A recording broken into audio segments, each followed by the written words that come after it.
Oke. Bismillahirrahmanirrahim. Assalamualaikum warahmatullahi wabarakatuh. Yang saya hormati Ibu Kepala Sekolah SMP Negeri 3 Cibatu atau yang mewakilinya, yang saya hormati Bapak, Ibu guru dan staf tata usaha SMP 3 Cibatu yang saya banggakan juga. Sebelumnya saya ucapkan banyak-banyak terima kasih kepada Bapak Ibu semuanya yang hadir pada kesempatan ini, yang sudah meluangkan waktu dan kesempatannya untuk mengikuti kegiatan ini. Saya sangat terima kasih, sekaligus saya bangga bisa duduk atau bisa berdiri di depan Bapak Ibu semua dalam kegiatan diseminasi untuk menyebarkan pemahaman dan penerapan pengalaman. Ini sebagai tugas pemenuhan tugas program guru penggerak saya, khususnya di modul 1.4 bersama saya Ahmad Hamdani, calon guru penggerak angkatan 11 dari SMP 3 Cibatu, Kabupaten Purwakarta. Terima kasih Bapak Ibu. Sebelum mengawali kegiatan, marilah kita ucapkan basmalah bersama-sama. Bismillahirrahmanirrahim. Terima kasih Bapak Ibu. Nah, di sini Bapak Ibu, izin saya memaparkan tugas atau aksi nyata saya di modul 1.4 ini, yaitu kegiatannya tadi diseminasi, yaitu menyebarkan pemahaman dan penerapan pengalaman saya selama mengikuti kegiatan program guru penggerak khususnya di modul 1.4 ini, yaitu budaya positif.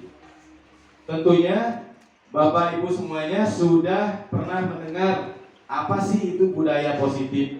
Betul ya Bapak Ibu? Betul. Kira-kira apa yang terbesit di pikiran Bapak Ibu tentang budaya positif? Kira-kira apa nih yang terngiang di pemikiran Bapak Ibu tentang budaya positif ini? Silakan, bangga Bapak Ibu. Ada yang mau berpendapat? Budaya yang baik, kebiasaan yang baik. Kebiasaan yang baik. Kemudian Bu Wilda, apa Bu? Kebiasaan yang baik juga. Atau yang lainnya? Habit. Kegiatan yang bermanfaat, penuh hormat. Oke, terus? Tanggung jawab. Ada lagi? Dikaresepeun. Nah, dikaresepeun bahasa Sundanya. Itu semuanya ya, Bapak Ibu. Tidak ada salahnya. Yang namanya budaya positif itu kan suatu kebiasaan ya, Bapak Ibu. Tentunya dalam hal-hal yang positif, artinya yang bermanfaat. Nah, kira-kira budaya positif itu penting tidak, Bapak Ibu? Menurut Bapak Ibu? Penting ya. Nah, penting itu untuk kita sebagai guru ataupun juga untuk murid kita sendiri. Nah, kira-kira harus tidak kita terapkan kepada murid kita di sekolah kita budaya positif ini? Harus ya. Karena untuk menciptakan suasana yang positif, bermanfaat, terutama kepada murid-murid kita, kita harus menerapkan di sekolah secepat mungkin. Bisa dipahami Bapak Ibu ya? Kelihatannya ini belum semangat nih Bapak Ibu. Kita bakar dulu semangatnya. Kalau saya bilang SMP 3 Cibatu, Bapak Ibu jawab juara. Ya? Bisa Bapak Ibu? Bisa. Oke, saya ulangi ya. SMP 3 Cibatu juara. SMP 3 Cibatu juara. Oke, terima kasih Bapak Ibu. Lanjut ya Bapak Ibu ya. Nah, di sini tentang budaya positif itu ada beberapa konsep inti dalam budaya positif. Nah, ini akan dibahas sekarang pada Bapak Ibu, dan mudah-mudahan Bapak Ibu ada materi yang bersifat dan bisa dipraktekkan nanti untuk kegiatan selanjutnya, khususnya di kegiatan pembelajaran kepada murid nanti di kelas. Nah, konsep inti budaya positif itu ada perubahan paradigma belajar. Kemudian ada disiplin positif. Kemudian ada yang namanya nilai-nilai kebajikan. Kemudian ada kebutuhan dasar manusia. Kemudian ada motivasi perilaku manusia. Ada posisi kontrol guru. Kemudian ada keyakinan kelas. Dan ada yang namanya segitiga restitusi.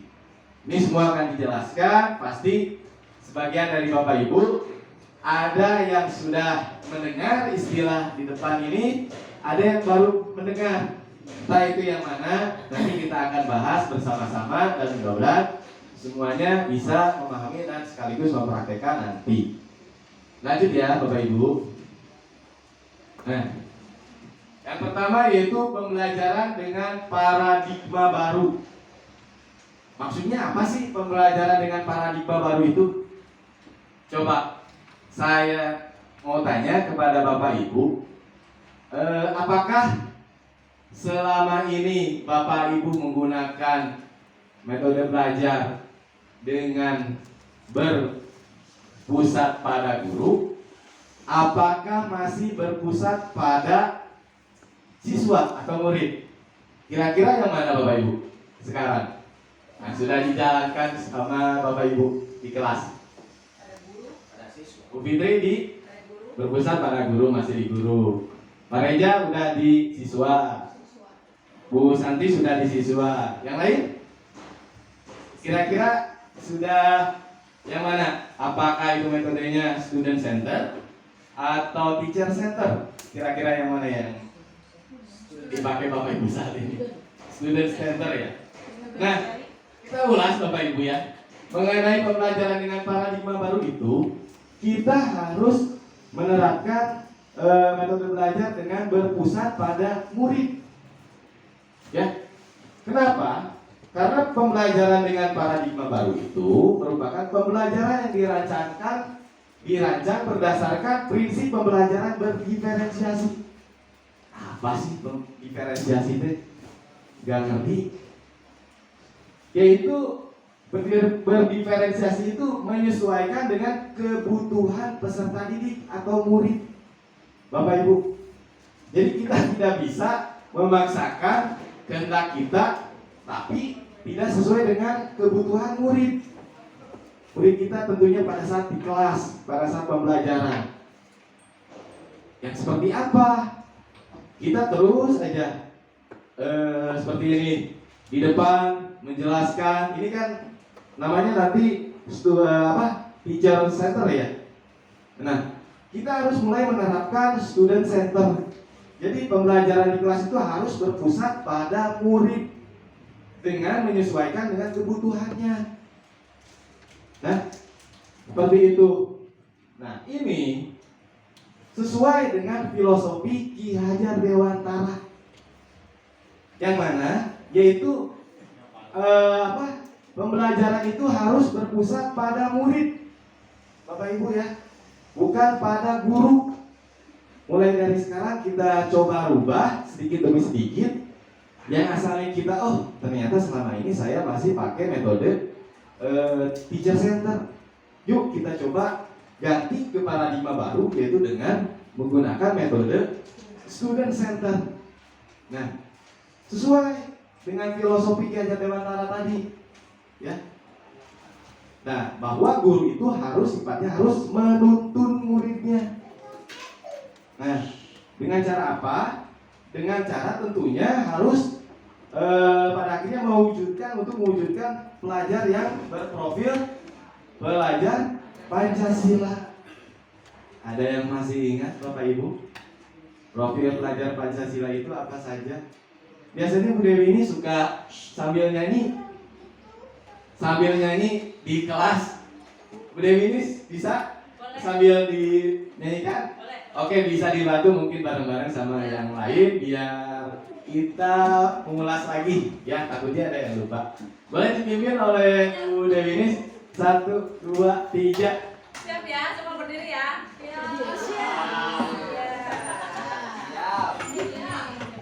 Satu, dua, tiga. Belajar Pancasila, beriman dan bertakwa pada Tuhan yang Esa dan berakhlak mulia, berkebinekaan global, gotong royong mandiri, kreatif dan berkritis. Luar biasa. Tepuk tangan untuk kita semua. Silakan duduk kembali Bapak Ibu. Terima kasih. Betul ya. Tadi itu termasuk ke dalam dimensi profil pelajar Pancasila, yaitu ada beriman, bertakwa kepada Tuhan Yang Maha Esa dan berakhlak mulia. Tentunya ini bertujuan kita untuk mewujudkan murid yang beriman juga berakhlak mulia. Ya. Kemudian ada berkebinekaan global. Tentunya ini sangat erat kaitannya dengan kebudayaan kita. Di Indonesia beragam suku dan budaya. Ya, Bapak Ibu. Kemudian bergotong royong di sini bukan dalam arti kita bergotong royong untuk membersihkan sampah, misalkan murid-murid ya. Bukan ya Bapak Ibu. Tapi bergotong royong di sini yaitu bekerja sama, berkolaborasi di kelas pada saat pembelajaran. Jadi itu Bapak Ibu. Kemudian kreatif. Ini berhubungan erat dengan siswa-siswi kita untuk mengungkapkan atau mengeluarkan ide-ide kreatifnya pada saat itu pembelajaran ataupun pada saat mereka dikasih tugas oleh gurunya. Kemudian ada bernalar kritis dan mandiri. Seperti itu Bapak Ibu. Lanjut ya. Nah, di sini ada istilah miskonsepsi tentang teori kontrol. Miskonsepsi itu artinya apa? Kesalahpahaman. Jadi kesalahpahaman kita tentang pemikiran kita sebagai guru, yaitu untuk mengontrol murid. Ada beberapa Ibu. Yang pertama, guru mengontrol murid. Ya, kira-kira menurut Bapak Ibu, apakah dengan guru mengontrol murid tersebut akan berdampak positif bagi muridnya? Ataukah hanya akan menjadi ilusi belaka? Hanya akan menjadi ilusi belaka ya Bapak Ibu. Karena itu tidak muncul langsung dari dalam dirinya sendiri. Yang namanya mengontrol murid, itu kalau guru mengontrol murid kan itu pengaruhnya dari luar, bukan dari kesadaran dirinya masing-masing. Itu Bapak Ibu. Kenapa?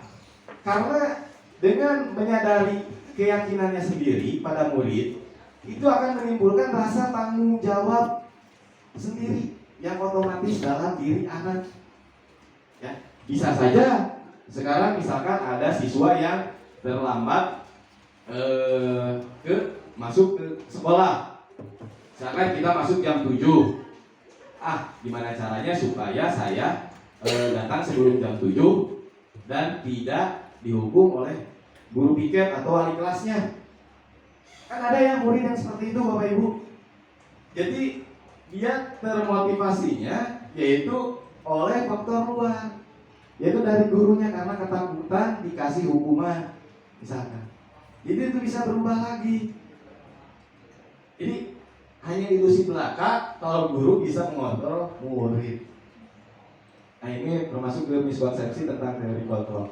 Kemudian selanjutnya, bahwa kritik dan membuat rasa bersalah mampu menguatkan karakter. Salah juga ya, belum tentu bisa menguatkan karakter murid. Nah, kenapa? Karena bisa jadi dengan kita memberikan kritik kepada murid, kita bisa membuat rasa bersalah atau bahkan kritikan itu bukannya menguatkan malah menjatuhkan mental anak. Atau dalam artian si anak menjadi down, menjadi depresi atau frustasi ketika kita kasih kritik. Nah, jadi kritik dan membuat rasa bersalah itu ini akan menjadi ilusi kalau kita berpikiran bahwa mampu menguatkan karakter murid. Jadi hanya angan-angan belaka atau ilusi biasa, belaka. Selanjutnya, ilusi bahwa semua penguatan positif, efektif dan bermanfaat. Tidak semuanya bermanfaat dan efektif ya Bapak Ibu. Karena penguatan positif itu bisa jadi ada yang tidak bermanfaat menurut murid itu sendiri. Bisa jadi emang ada yang bermanfaatnya. Dan terakhir, ilusi bahwa orang dewasa berhak memaksa. Kita sebagai guru pasti dianggapnya orang dewasa kan? Nah, kenapa? Karena kita sebagai guru yang sudah dewasa itu belum atau tidak bisa memaksa kehendak siswa. Ya, ada juga kita misalkan memaksakan kehendak rekan guru kita. Ayo kita buat aksi nyata, misalkan target 20 dalam 1 minggu. Kan tidak bisa ya Bapak Ibu. Tidak bisa memaksakan kehendak orang lain. Dan itu akan menjadi angan-angan atau ilusi belaka mengenai guru terhadap teori kontrol terhadap murid. Sampai sini Bapak Ibu, kira-kira masih semangat? Menunggu sesi Tanya jawab. Silakan kalau mau ada yang ditanyakan atau sebelum dilanjut dulu. Lanjut dulu ya. Baik, luar biasa Bapak Ibu semuanya ya, semangat sekali. Kemudian di sini ada yang namanya mengubah paradigma stimulus respon ke pendekatan teori kontrol. Nah, maksudnya apa? Bapak Ibu pasti bingung kan? Nah, di sini ada beberapa contoh stimulus respon yang akan dirubah menjadi teori kontrol. Yang pertama ada realitas kebutuhan kita sama. Nyatanya ini tidak akan sama Bapak Ibu. Senada dengan teori kontrol, yaitu realitas kebutuhan kita pasti berbeda-beda. Saya yakin di sini Bapak dan Ibu pasti memiliki kebutuhan yang berbeda. Pun sama dengan murid kita. Tidak bisa kebutuhannya kita anggap sama. Pasti mereka memiliki kebutuhan yang berbeda-beda. Hanya kita tidak tahu kebutuhan mereka itu yang dibutuhkan pada saat itu apa. Ya, sama kan Bapak Ibu juga pasti punya kebutuhan yang berbeda, betul? Betul ya. Nah, yang selanjutnya yaitu semua orang melihat hal yang sama. Ini kita ubah menjadi teori kontrolnya, yaitu setiap orang memiliki gambaran yang berbeda. Maksudnya apa, Bapak Ibu? Kita sebagai guru pasti tentunya mempunyai gambaran yang berbeda-beda terhadap misalkan contoh pada saat pembelajaran atau mengajar di kelas. Pasti punya cara tersendiri dalam menangani siswanya ketika di kelas.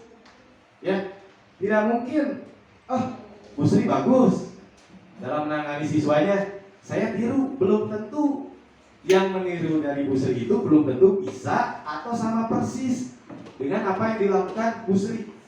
Nah, ini pun sama dengan murid kita. Belum tentu murid kita yang ketika presentasi mereka bagus, tampilnya, kosakatanya bagus.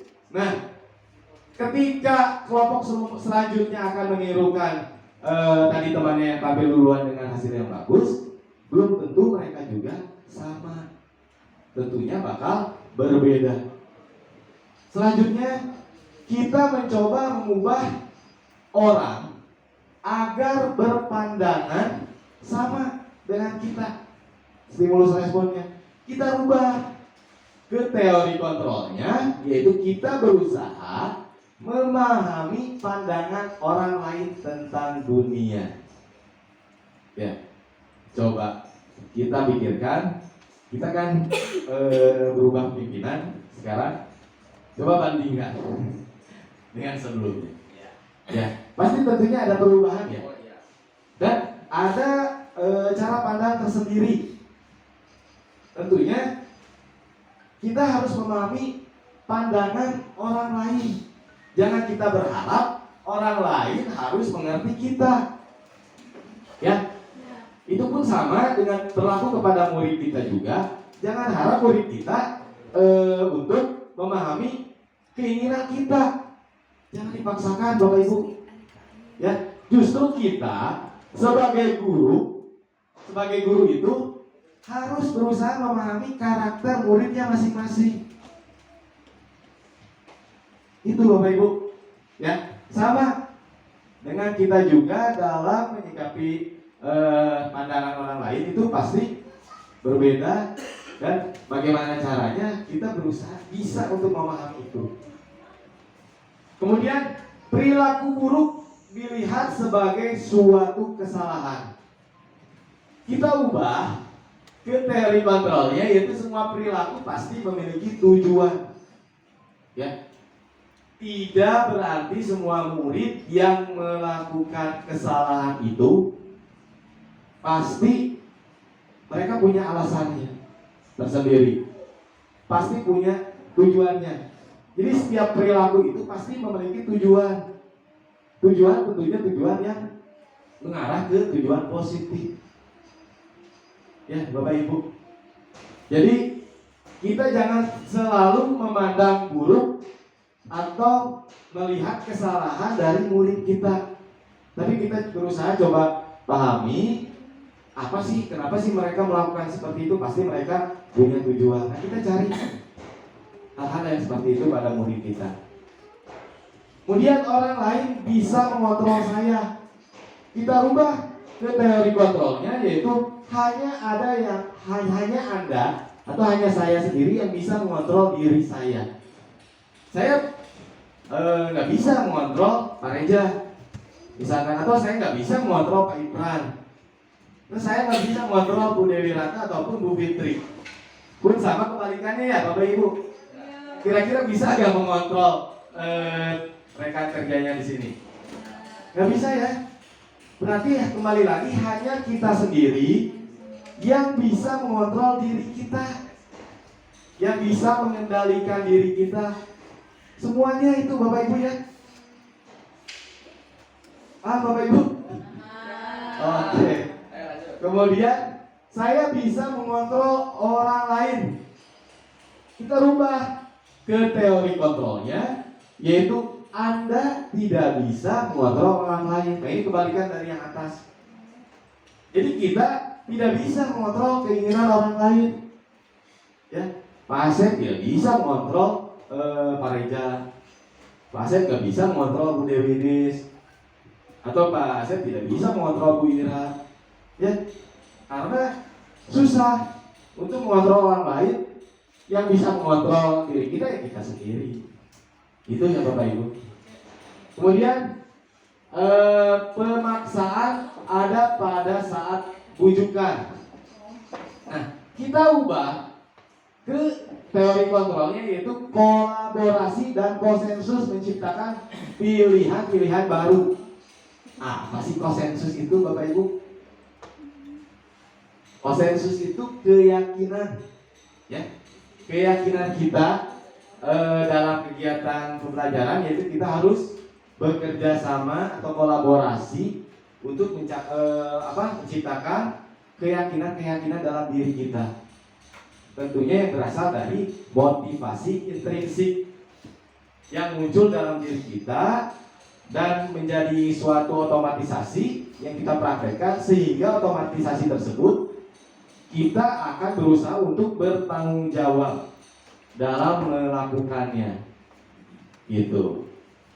Dan yang terakhir, model berpikir menang kalah.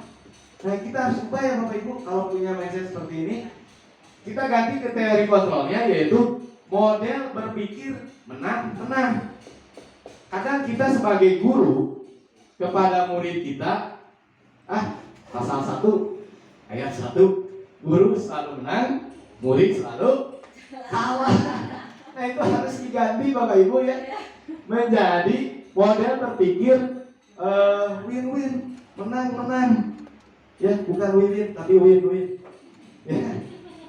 Jadi jangan beranggapan kita sebagai guru tetap aja pasal 1 ayat 1 kita yang menang, murid yang kalah. Jangan ya Bapak Ibu.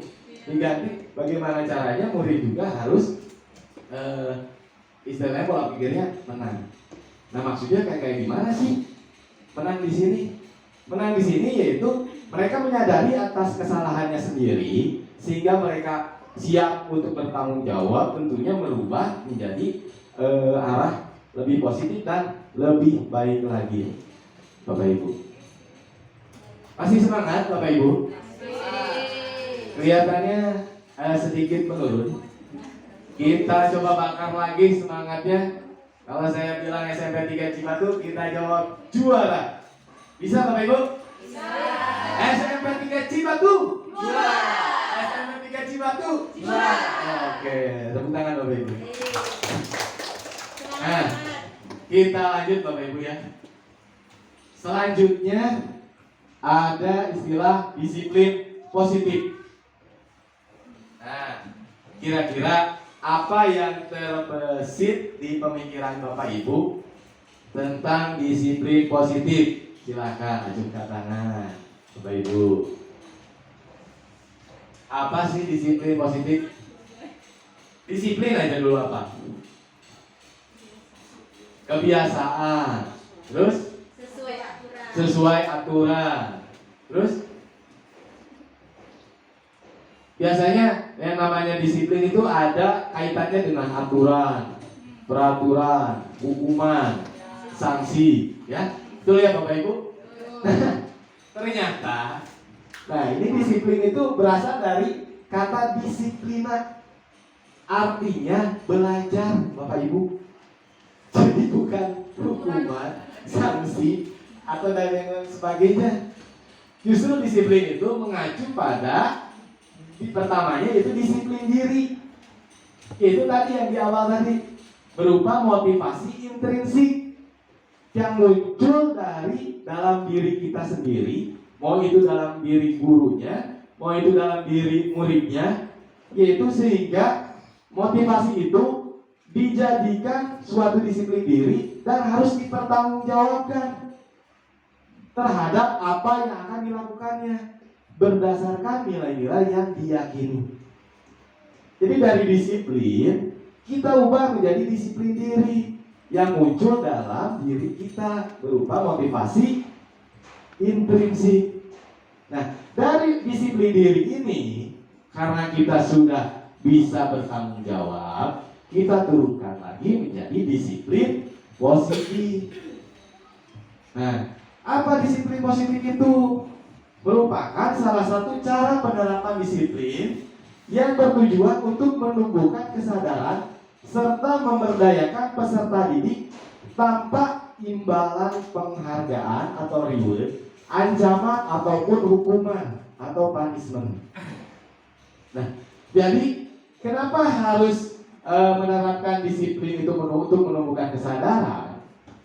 Ya, karena untuk menciptakan rasa tanggung jawab pada murid. Ya, artinya kembali lagi yang muncul dalam motivasi intrinsik mereka sendiri. Ya, tanpa mereka mengharapkan reward atau takut akan punishment atau ancaman. Ya, itu kan datangnya dari luar, Bapak Ibu. Nah, di sini ada istilah sebagai pendidik. Tujuan kita adalah menciptakan peserta didik yang memiliki disiplin diri sehingga mereka berperilaku mengacu kepada nilai-nilai kebajikan universal dan memiliki motivasi intrinsik dalam perubahan perilaku ke arah yang lebih baik. Bapak Ibu, Bapak Ibu pernah mendengar istilah nilai kebajikan? Nilai-nilai kebajikan? Pernah. Ada yang pernah mendengar? Pernah? Apa Pak Sep? Bisa dibantu jawab? Nilai-nilai yang baik. Nilai-nilai yang baik, betul. Ada lagi? Kira-kira apa sih nilai-nilai kebajikan itu? bijaksana bisa. Coba yang lain, Bu Dewi ini kelihatan belum ini? Diam aja, kenapa hari ini? Nilai-nilai yang memberi contoh Contoh. untuk dilakukan. Contoh yang baik tentunya ya, Bu ya. Bisa seperti itu. Luar biasa Bapak Ibu ya. Tepuk tangan tuh dulu untuk kita semua dari yang sudah jawab. Nah, ini akan nanti dibahas juga tentang nilai-nilai kebajikan Bapak Ibu. Tapi selanjutnya kita akan berbicara, nah ini. Jadi nilai-nilai kebajikan itu adalah nilai yang disepakati bersama, lepas dari suku bangsa, agama, bahasa maupun latar belakangnya. Jadi ada dulu kesepakatan bersama Bapak Ibu. Nilai-nilai kebajikan itu. Tentunya kesepakatan ini muncul antara guru dan murid Bapak Ibu. Ya, akan lahir yang namanya nilai-nilai kebajikan. Nah, yang seperti apa nilai-nilai kebajikannya? Ya, nilai-nilai kebajikan di sini ada yang berasal dari profil pelajar Pancasila yang tadi Bapak Ibu ya, yang dinyanyikan bersama. Ada beriman dan bertakwa kepada Tuhan Yang Maha Esa dan berakhlak mulia. Kemudian berkebinekaan global, ada gotong royong, kemudian mandiri, kreatif dan bernalar kritis. Bapak Ibu. Nah, terus ada dari PYP-nya itu Primary Youth Program.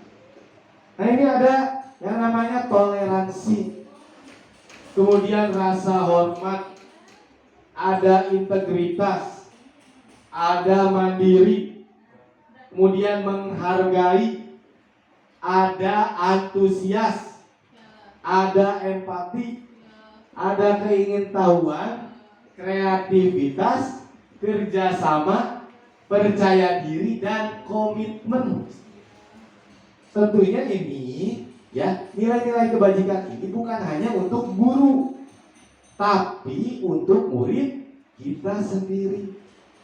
Sama Bapak Ibu ya, kita harus menerapkan nilai-nilai kebajikan ini, baik itu pada profil pelajar Pancasilanya, primary years programnya, dan yang satu lagi yaitu life skill atau keterampilan hidup. Ya, seperti apa nilai-nilai kebajikannya yang terkandung? Satu, ada dapat dipercaya, kemudian lurus hati, kemudian pendengar yang aktif, kemudian tidak merendahkan orang lain, dan memberikan yang terbaik dari dalam diri kita. Nah, ini kita harus praktekkan Bapak Ibu ya. Kita praktekkan, kita terapkan pada kehidupan sehari-hari, terutama pada saat kegiatan belajar mengajar di kelas pada murid. Murid pun sama, harus berusaha menerapkan atau membiasakan nilai-nilai kebajikan ini. Oh, kita sebagai murid dan murid atau guru dan murid harus mempunyai rasa toleransi, ya, rasa menghormati kepada guru, kepada kakak kelasnya, kepada adik kelasnya, ya, baik itu murid dengan murid ataupun murid dengan guru. Kita sebagai tenaga pendidik harus menjaga yang namanya integritas, ya, mandiri, menghargai temannya, menghargai gurunya, ya, kemudian harus antusias dalam segi apapun, ya, mengikuti semua program yang ada dalam sekolah. Mudah-mudahan harus bisa, ya, murid kita untuk antusias, jadi mempunyai rasa keingintahuan yang tinggi dan sebagainya, Bapak Ibu.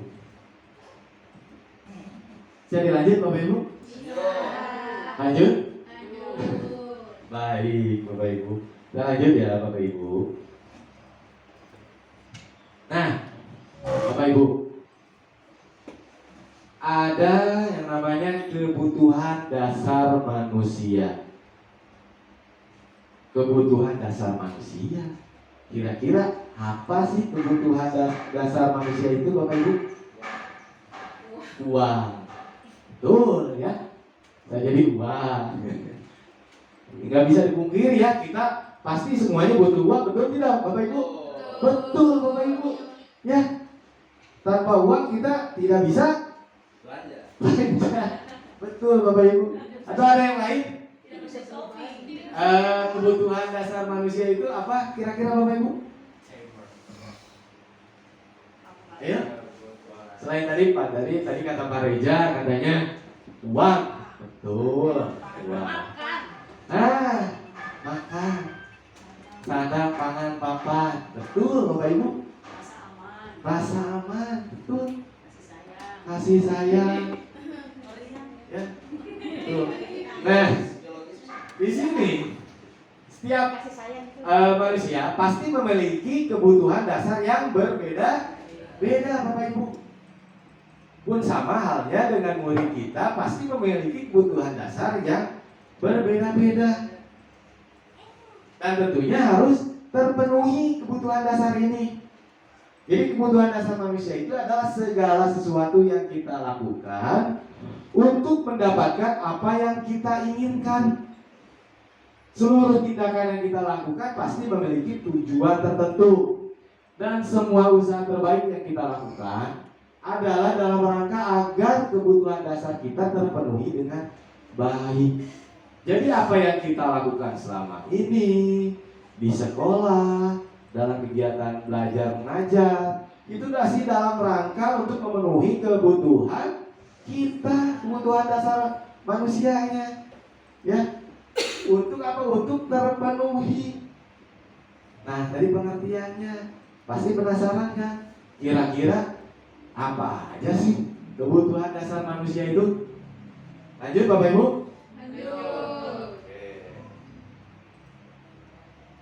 Nah, ada 5 kebutuhan dasar manusia, Bapak Ibu. Yang pertama, bertahan hidup. Kedua, kasih sayang dan rasa diterima, betul tadi ya dari kata Bu Sri. Kemudian ada penguasaan, kemudian ada kebebasan, dan yang terakhir ada kesenangan. Kita bahas dulu yang pertama, Bapak Ibu. Kebutuhan dasar bertahan hidup. Itu ada makanan, tadi betul. Pakaian, tempat tinggal, keamanan dan kesehatan. Betul tadi ya, disampaikan oleh Bu Sri, Bu Dewi Nis, kemudian Bu Selasi, betul. Bahwa kita perlu makan Bapak Ibu ya. Pakaian, tempat tinggal, keamanan, kesehatan kita perlu. Maka kalau kita menemukan murid, ketika kita masuk ke kelas nih, kita lihat ada murid kita nih yang melamun, lemas kelihatannya, kemudian tidak mau ngapa-ngapain. Nah, jangan langsung dimarahin Bapak Ibu ya. Kita jangan langsung menjudge anak itu berbuat kesalahan, tapi kita harus tanya dulu.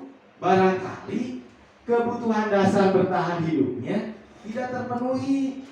Mungkin si anak tidak makan dulu, tidak sarapan. Waktu berangkat dari rumah ke sekolahnya buru-buru, takut kesiangan, takut dimarahi guru, jadi nggak sempet sarapan, atau bekalnya ketinggalan, atau uang jajannya ketinggalan. Jadi lapar, lemas kan? Nah, kita harus tanya dulu. Jangan dimarahin Bapak Ibu ya, kasihan. Kalau bisa, nah kayak kemarin tuh Bu Dewi ini kasihan, lapar anaknya, saya kasih aja. Makanya kemarin Bu Dewi ini gitu ya. Nih, itu bagus Bapak Ibu. Salah satu contoh penerapan budaya positif, salah satunya untuk memenuhi kebutuhan dasar manusia, terutama pada murid kita. Tapi tidak mungkin kan Bapak Ibu tiap hari kita bawa bekal ditimbang nasi ya untuk menyediakan murid-murid kita. Kita lihat aja yang belum terpenuhinya siapa. Gitu. Kita tanya baik-baik ya, gitu. Kemudian yang kedua, ada kebutuhan kasih sayang dan rasa diterima. Berupa apa saja Bapak Ibu? Itu rasa diterima, dipedulikan, berbagi, kerjasama, menjadi bagian dalam kelompok. Ini biasanya sering terjadi pada saat diskusi kelompok di kelas. Kita misalkan ngasih studi kasus, kita bagi kelompok, pasti ada beberapa murid kita yang mau menerima hasil pembagian kelompok dari kita, ada yang tidak. Atau ada di dalam kelompok tersebut ada yang aktif membagikan ide-idenya, tapi ada juga yang diam aja, minder. Bisa jadi itu yang diam itu kebutuhan dasar manusianya tidak terpenuhi, yaitu kasih sayang dan rasa diterima. Mungkin dia merasa, oh saya tidak diterima di kelompok ini, jadi saya diam, malu untuk berpendapat, malu untuk aktif. Nah kita tanya, Bapak Ibu ya, jadi supaya kebutuhan dasar rasa diterimanya terpenuhi. Ya Bapak Ibu, bisa dipahami Bapak Ibu? Bisa. Oke, lanjut ya Bapak Ibu. Siap. Selanjutnya yaitu penguasaan. Bapak Ibu, meliputi harga diri, keinginan untuk dianggap, memimpin, berprestasi, diakui dan didengar. Kadang ada murid kita pasti memiliki murid kita yang ingin selalu tampil. Mau itu di bidang olahraga, mau itu ketika di bidang seni, mau itu ketika tampil diskusi kelompok di kelas, pasti ada murid yang itu aja. Ya betul. Kalau dulu kita dapat alumni itu ya, dia hampir setiap kegiatan ataupun ketika di kelas selalu ingin tampil terus. Nah, karena itu dalam rangka kebutuhan dasar manusianya, yaitu penguasaan, ingin selalu berprestasi, diakui, didengar, dan keinginan untuk dianggap, Pak Ibu. Nah, lanjut Bapak Ibu. Ada kebutuhan kebebasan, ada mandiri, memiliki pilihan, mencoba hal baru, mampu mengendalikan arah dirinya. Yang seperti apa Bapak Ibu? Yang tentunya ini erat kaitannya terkait inovasi kita dalam mengasih pembelajaran bagaimana kita menciptakan murid-murid yang kreatif Bapak Ibu. Ya, jadi mereka membutuhkan suatu inovasi-inovasi baru dari kita untuk mencoba hal-hal yang baru yang belum dipraktekkan sebelumnya dari dirinya sendiri atau dari informasi yang mereka dapatkan, misalkan dari sosmed, Google, ya, atau dari e-book atau yang lainnya lah. Justru mereka membutuhkan kebutuhan dasar tersebut, yaitu berupa kebebasan. Dan yang terakhir yaitu kebutuhan dasar manusia itu ada kesenangan, berupa bermain, humor, antusias, dan tertawa. Nah, tertawa Bapak Ibu. Jadi, kalau kita berada di kelas, kita menemukan murid kita yang tertawa, jangan dicarang Bapak Ibu ya. Jangan dimarahi. Kasihan Bapak Ibu.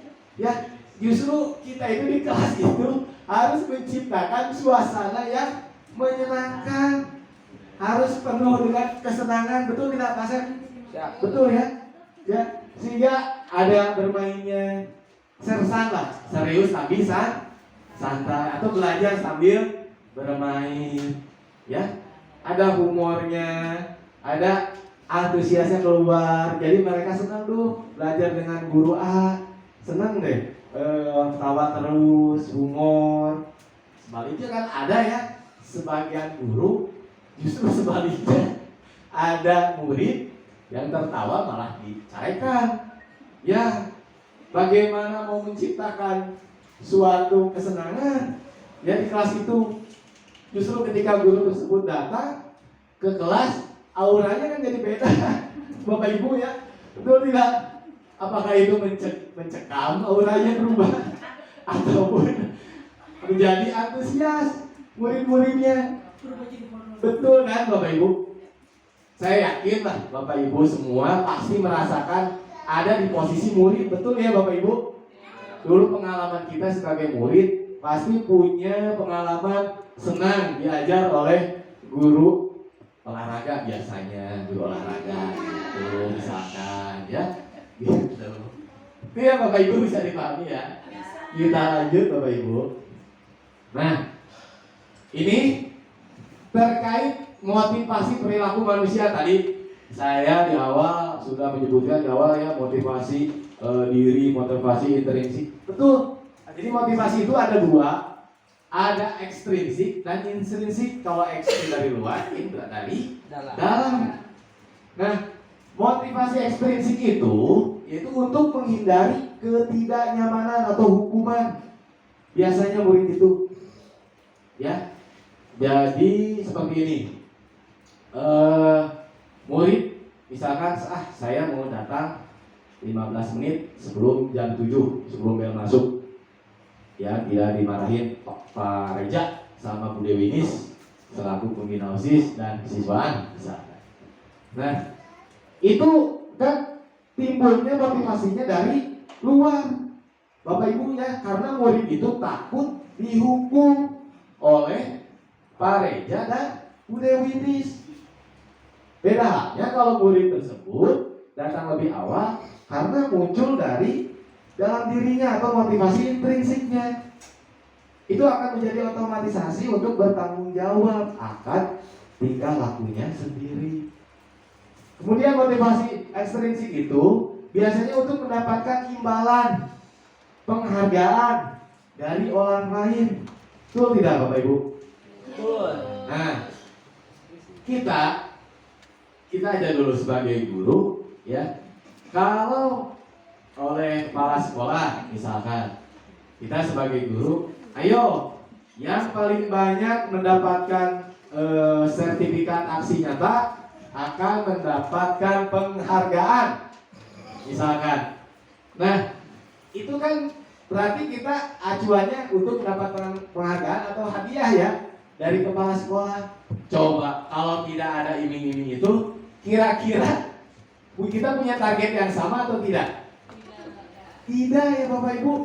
Ataupun kalaupun ada mengerjakan paling hanya satu ya Pak Set ya, sertifikat topik atau dua paling banyak ya, itu Bapak Ibu. Jadi harus muncul dari dalam diri kita atau berupa motivasi intrinsik, yaitu untuk menjadi orang yang mereka inginkan dan menghargai diri sendiri dengan nilai-nilai yang mereka percaya. Itu berupa apa nilai-nilai yang dipercayanya? Berupa rasa tanggung jawabnya sendiri-sendiri. Bapak Ibu. Sampai di sini Bapak Ibu masih semangat? Halo. Semangat Bapak Ibu? Semangat. Ya, kita harus tetap semangat. Semangat. Terima kasih Pak Cek. Nah, lanjut lagi ya Bapak Ibu. Ini ada istilah hukuman, konsekuensi, dan restitusi. Kira-kira apa yang sudah biasa terdengar oleh Bapak Ibu, ataupun apakah ada hal baru yang baru ditemukan di sini? Kira-kira apa Bapak Ibu? Restitusi ya, yang baru ya, baru dengar ya? Kalau hukuman pasti pernah ya mendengar, konsekuensi pasti tahu. Nah, kita bahas satu-satu. Saya juga baru mendapatkan istilah restitusi ini di program guru penggerak ini, Bapak Ibu ya. Nah, makanya saya punya amanah yaitu harus disampaikan dan disebarkan kepada seluruh warga sekolah melalui pertama guru-guru sendiri, baru dari guru-guru nanti disebarkan ke murid kita. Yang pertama hukuman. Hukuman yaitu biasanya tidak terencana, tiba-tiba datangnya. Murid tidak tahu apa-apa yang akan terjadi dan tidak dilibatkan. Bersifat satu arah dan berupa hukuman fisik atau psikis biasanya. Nah, yang kayak gimana contohnya? Contohnya kemarin apa ya? Kegiatan kemarin lomba 17-an contoh. Misalkan anak telat datang atau datang ke tempat lombanya telat. Nah, sebagai panitia Bu Dewi Nis langsung hukum anak push up 50. Nah, gitu ya. Nah, itu merupakan hukuman Bapak Ibu yang sifatnya fisik, tidak terencana, tiba-tiba karena murid juga tidak tahu dia akan kesiangan, ya. Dia sifatnya satu arah dari guru aja langsung ke murid, ya. Kesiangan aja kamu, ya. Push up 50, misalkan kata Bu Dewi ini, ya. Itu berupa hukuman fisiknya. Nah, hukuman di sini tidak melulu dari fisik, ya. Bisa jadi hukuman tersebut berupa hukuman psikis. Psikis itu apa sih Bapak Ibu? Kejiwaan. Kejiwaan. Biasanya itu yang lebih nyakit Bapak Ibu ya. Saya punya sedikit cerita ini, pengalaman pribadi. Trauma. Nah, betul. Saya waktu SMP, waktu itu kelas 7 saya masih ingat. Saya itu waktu itu kebetulan lagi pada saat pembelajaran olahraga juga ya Bapak Ibu. Waktu itu di lapangan basket, guru menginstruksikan untuk tes memasukkan bola ke dalam ring. Dalam waktu 30 detik lakukan sebanyak-banyaknya. Nah, diajarkan juga belum ya. Langsung ada tes, bingung. Saya dan yang lainnya bingung. Tapi kan kita harus mengikuti apa yang diinstruksikan oleh guru. Saya melakukan tes, masukin bola. Alhamdulillah selama 30 detik itu nggak ada bola yang masuk, Bapak Ibu. Nah, terus apa yang bikin trauma psikisnya? Ya, ketika ditanya ke tim pencatat, ke anak yang mencatat oleh si gurunya, Mana Dani berapa? 0 Pak. 0. Udah dimasak belum? Telurnya.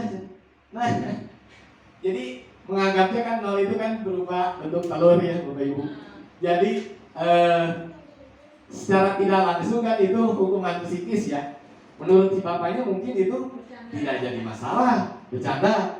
Tapi saya yang merasakannya itu sampai sekarang Bapak Ibu masih terngiang-ngiang, masih teringat. Nah, kenapa teringat ini? Karena itu bukan hanya udah pasti satu kelas ya. Satu kelas zaman dulu saya itu 40, kalau sekarang kan 32 maksimal. Dulu 40. Ditambah itu ada beberapa kelas di lapang. Kebayang itu ditonton sama berapa siswa. Nah, itu kan malunya sampai sekarang gitu. Nah, kita juga di sini harus menyadari Bapak Ibu, jangan sampai perkataan kita keluar begitu saja tanpa diseleksi dulu, tanpa dipilah-pilih dulu. Kira-kira kalau saya berkata A, murid kita akan sakit hati nggak ya? Atau murid kita trauma nggak ya psikisnya? Kita harus memikirkan jauh seperti itu Bapak Ibu. Ya, jadi jangan asal dasar kamu buaya darat misalnya. Ini jangan Bapak Ibu. Kamu buaya buntung misalnya. Jangan Bapak Ibu ya. Jadi kita harus mengeluarkan kata-kata yang baik, bijak, enak pada murid kita. Lanjut Bapak Ibu, yaitu sekarang ke konsekuensi. Nah, beda halnya dengan hukuman. Kalau konsekuensi itu terencana, disepakati sesuai peraturan. Kemudian murid tetap dibuat tidak nyaman, tapi karena adanya peraturan tentu. Kemudian sikap guru selalu memonitor muridnya. Kita di awal pasti sudah memusyawarahkan terkait peraturan sekolah. Ada sistem poin kan Bapak Ibu. Nah, ketika sistem poin itu kita musyawarahkan, kita rapatkan dengan orang tua, murid, komite, guru-guru, kepala sekolah dan semua stakeholder yang ada, berarti di situ akan timbul yang namanya kesepakatan tentang aturan poin tersebut. Ketika dilanggar, mereka pasti tentu sudah paham konsekuensinya apa nanti yang akan diterima oleh muridnya. Jadi kita tidak bisa, misalkan ada dulu kasus-kasus yang dulu ya Bapak Ibu, itu tidak sesuai dengan konsekuensinya dengan peraturan yang ada. Nah, tentunya ini kita sebagai guru selalu memonitor kira-kira punya berapa nih ya poinnya anak gitu. Nah, kalau sudah mencapai poin 10 misalkan berapa, apa konsekuensinya, seperti itu. Ya Bapak Ibu. Dan yang terakhir, sini ada restitusi. Jadi, restitusi itu Bapak Ibu, proses menciptakan kondisi bagi murid untuk memperbaiki kesalahannya. Jadi dalam memperbaiki kesalahan, jika murid punya kesalahan, ada prosesnya dulu Bapak Ibu. Nanti prosesnya di selanjutnya akan dibahas. Caranya seperti apa sih? Restitusi itu prosesnya seperti apa? Kira-kira contohnya ada nggak? Ada. Nanti ada ya Bapak Ibu. Kemudian ada yang namanya proses kolaboratif yang mengajarkan murid untuk mencari solusi sendiri. Jadi adanya kerjasama kita kepada murid itu, bagaimana caranya untuk menemukan solusi yang tepat ketika ada murid yang berbuat kesalahan. Bapak Ibu, nanti ada penjelasannya prosesnya. Kita lanjut dulu ya Bapak Ibu. Nah, di sini ada 5 posisi kontrol guru Bapak Ibu. 1, penghukum.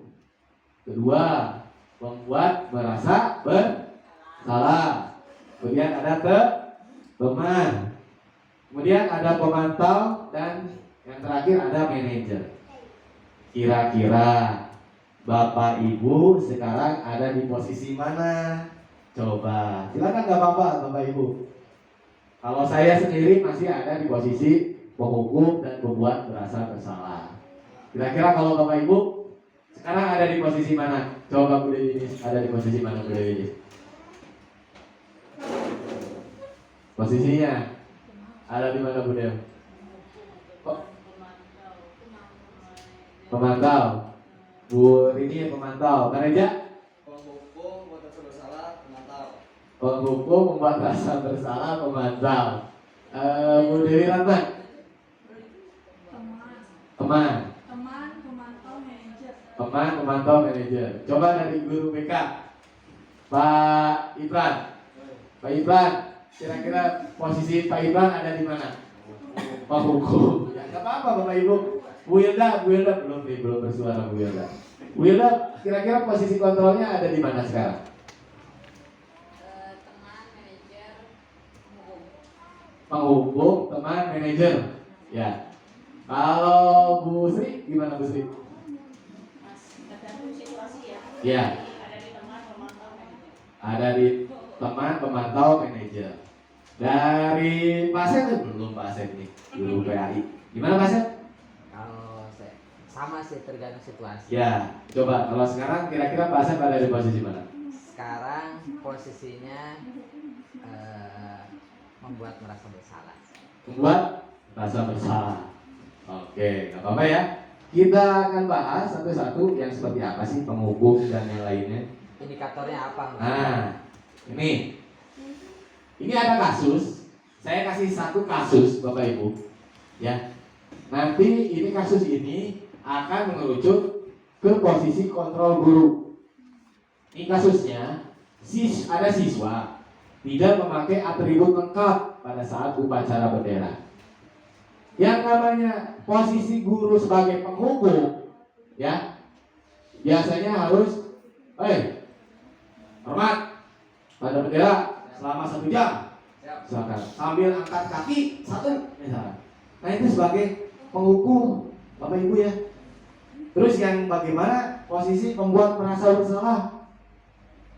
Misalkan, berapa kali ibu bapak harus memberitahu kamu? Kamu selalu saja mengecewakan ibu bapak, ya. Nah, ini kalau ibu dan bapak mengucapkan seperti ini, berarti bapak ibu ada di posisi pembuat merasa bersalah, ya. Itu. Kemudian, nah, Nih, masih sama ya kasusnya. Teman, gimana nih posisi teman? Ketika ibu mengucapkan, ayo dong, ikuti aturan sekolah. Tolong bantu ibu bapak ya sekali ini. Ya, sudah tidak apa-apa. Lain kali jangan sampai berbuat seperti itu lagi ya. Kira-kira ada nggak yang seperti itu, Bapak Ibu? Ada.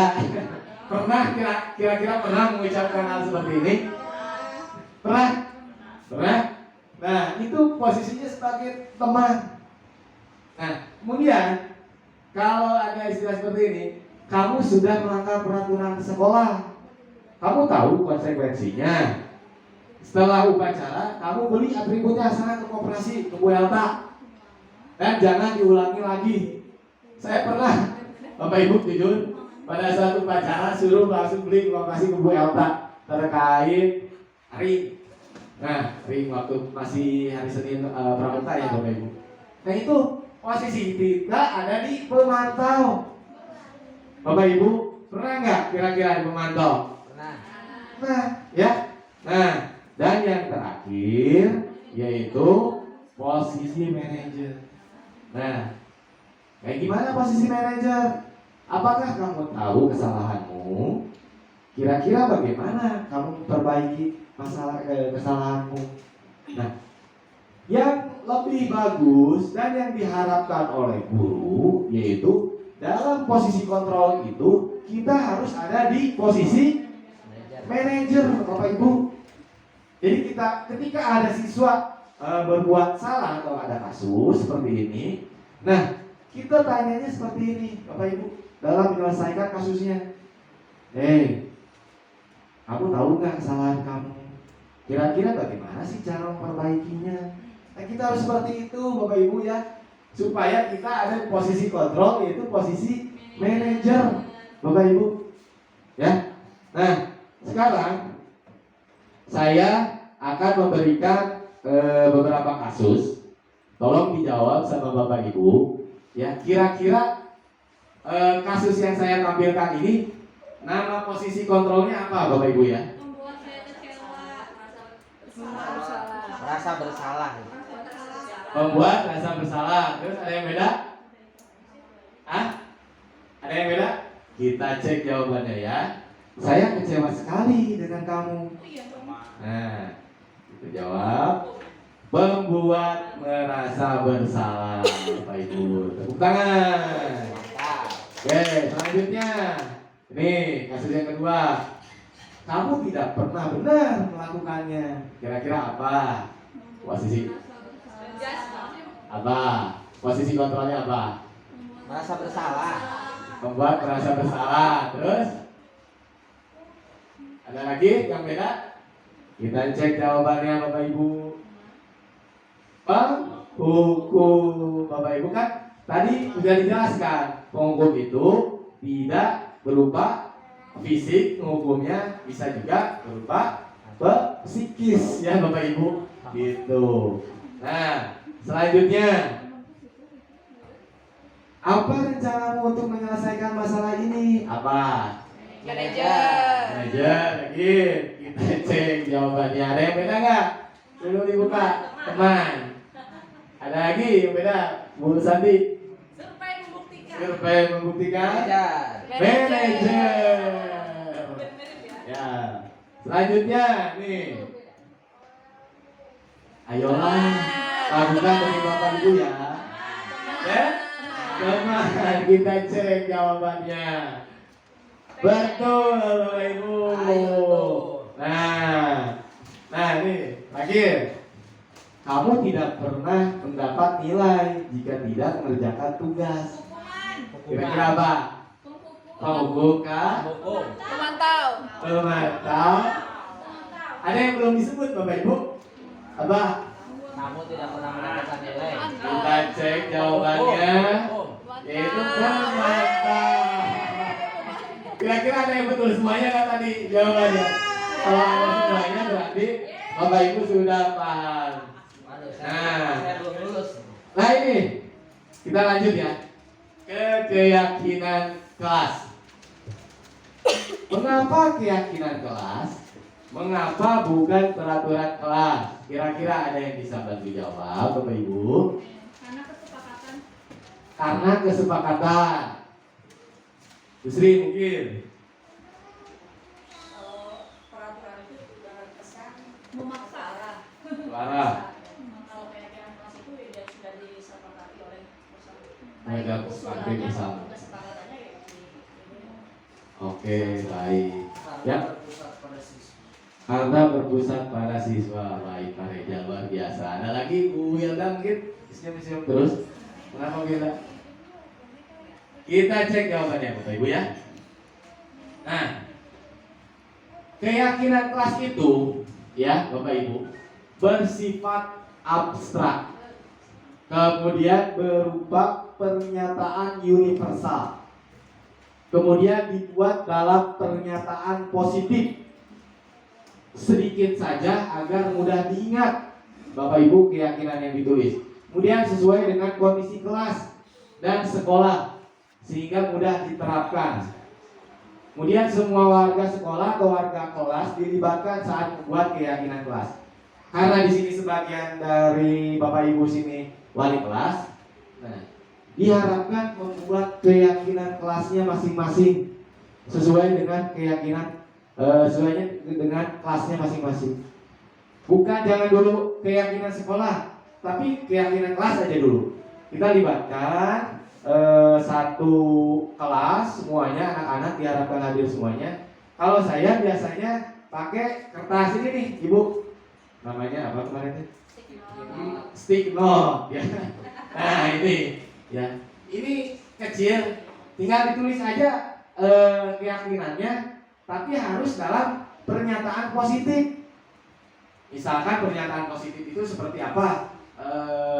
Kalau dilarang mencontek, berarti pernyataan positifnya apa?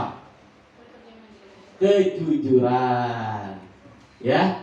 Terus dilarang membuang sampah, Kebersihan.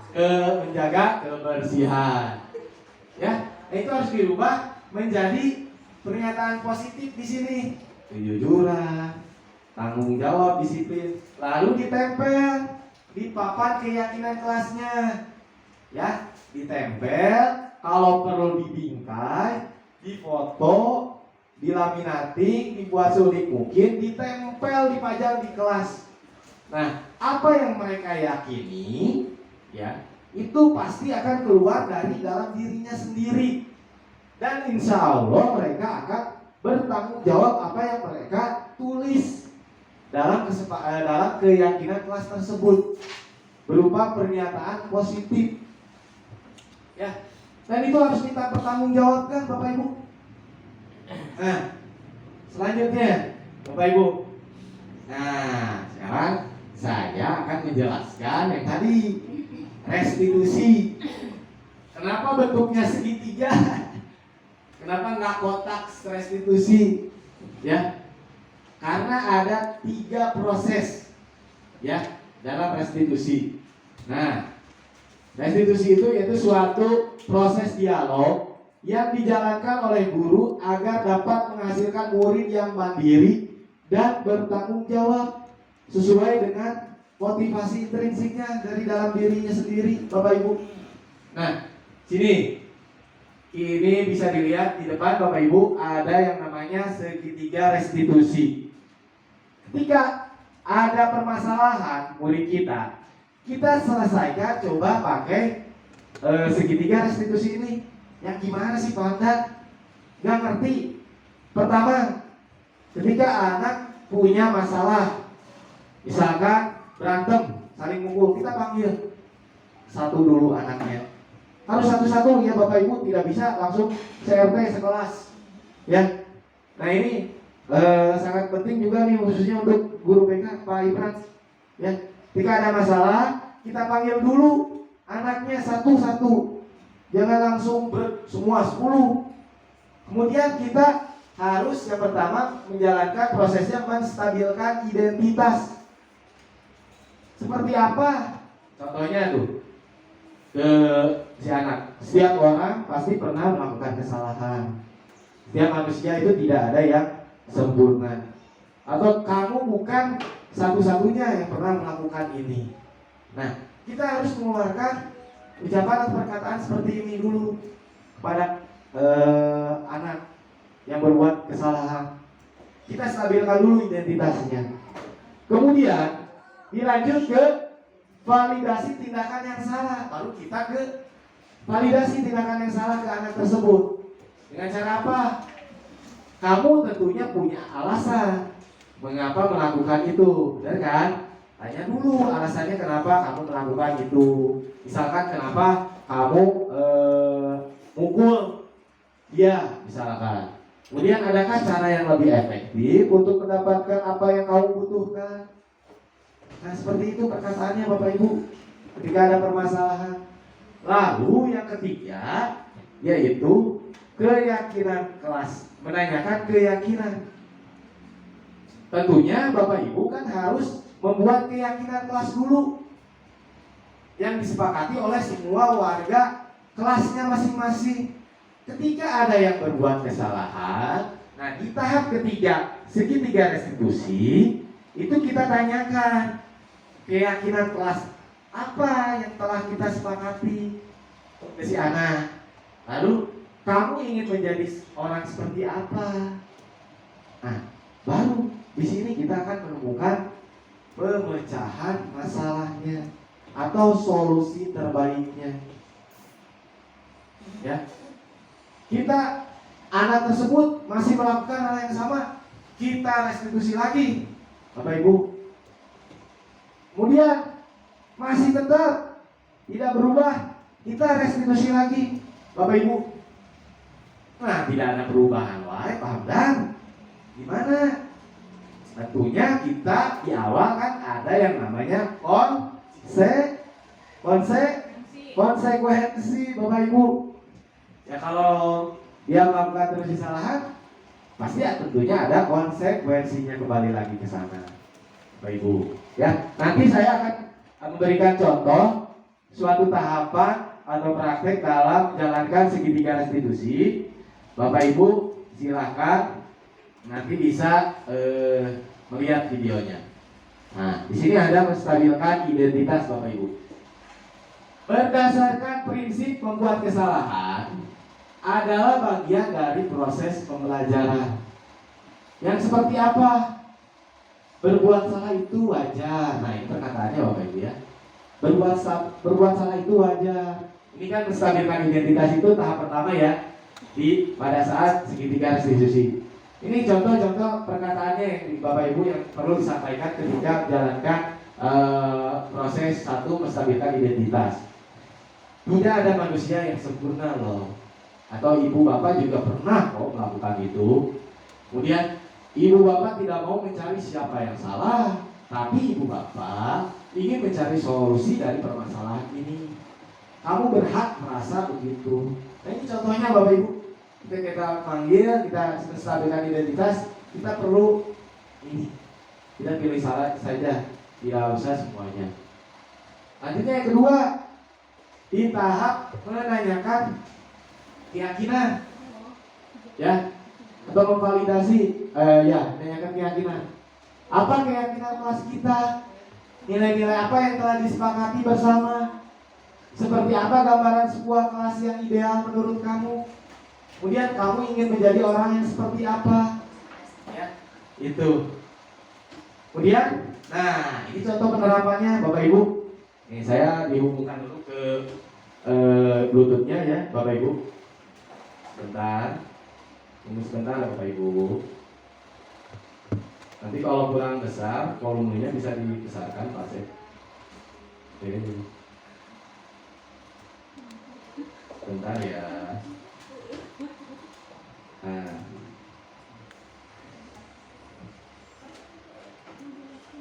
Nama Bluetooth-nya apa Bapak Ibu ini? Ya? K15. Ya, betul ya Pak Iban ya? Kita konekkan dulu supaya bisa terdengar Bapak Ibu.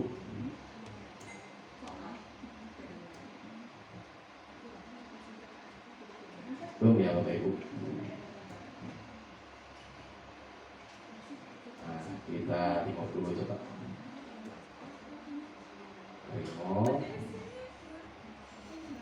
kita hidupkan lagi bluetoothnya.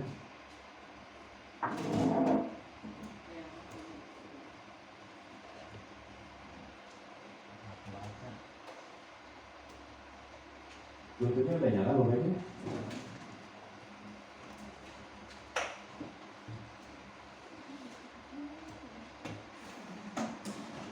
Nyala belum? Yang bete mana mas? Nyala belum? Bete. Itu nggak kebaca. Cantik. Nah, Nah, bentar ya Bapak Ibu.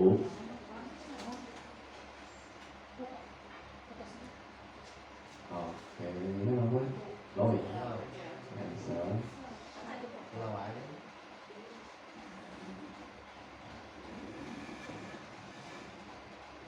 Nah, TWS? bukan. Bukan TWS. TWS mah itu Bluetooth. Nah. Oh, kejauhan. Iya, bisa jadi kejauhan. Kita ulangi.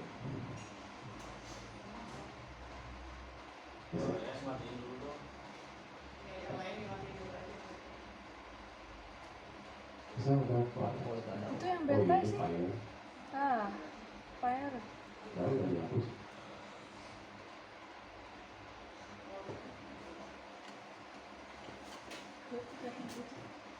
Ini kan ada.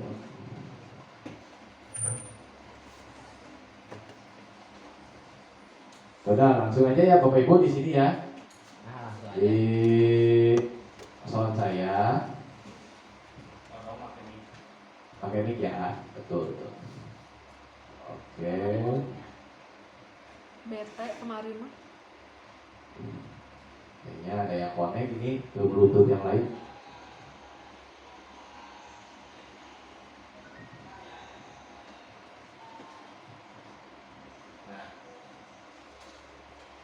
Ini contoh penerapan segitiga restitusi. Dita melakukan kesalahan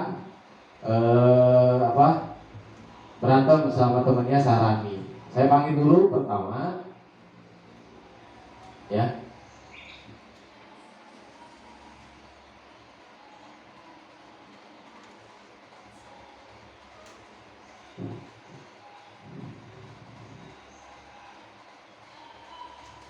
Jadi harus dipanggil satu-satu, Bapak Ibu.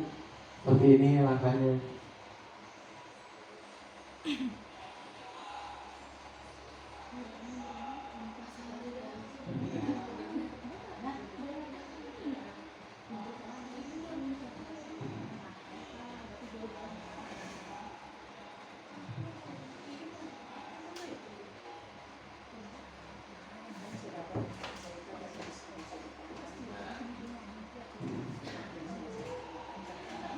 Ini ke tahap yang kedua, Bapak Ibu.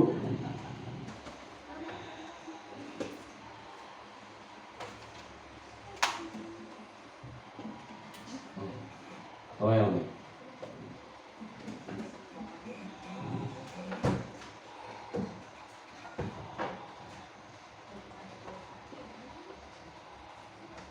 Nanti saya akan kasih contoh videonya, Bapak Ibu saya akan kirimkan ke grup.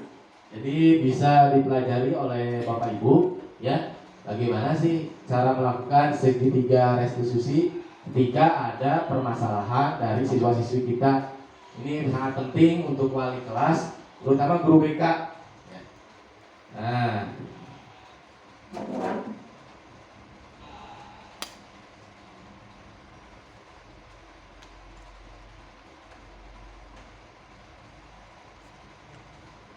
setelah kita menyaksikan video, Bapak Ibu, ya.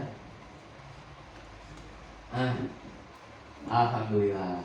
Sekarang di kegiatan penutup, Bapak Ibu, ya. Oke, Bapak Ibu. Penutupnya ya Bapak Ibu. Dalam penerapan program disiplin positif, hendaknya guru memiliki standar kepribadian profesional dan sosial yang baik, di mana guru mampu merefleksi dirinya dalam posisi kontrol saat ini, bagaimana perjalanan dirinya sebagai among atau manajer, betul ya? Mesti among Ini bahasa Indonesia ini among. among atau manajer yang menuntut murid-muridnya menjadi insan yang mandiri, merdeka dan bertanggung jawab. Ini menurut standar sesuai dengan standar nasional pendidikan Indonesia. Nah, begitu Bapak Ibu ya. Mudah-mudahan kita semua dalam menjalankan budaya positif ini kita mampu memahami, melaksanakan dan menerapkan sehingga menjadi pembiasaan kepada kita, kepada murid-murid kita, sehingga terciptalah suasana sekolah kita yaitu suasana yang berbudaya positif, Bapak Ibu ya. Saya dipahami Bapak Ibu? Oke, kita bakal lagi semangatnya walaupun kita sudah di akhir. SMP 3 Cibatu juara. SMP 3 Cibatu juara.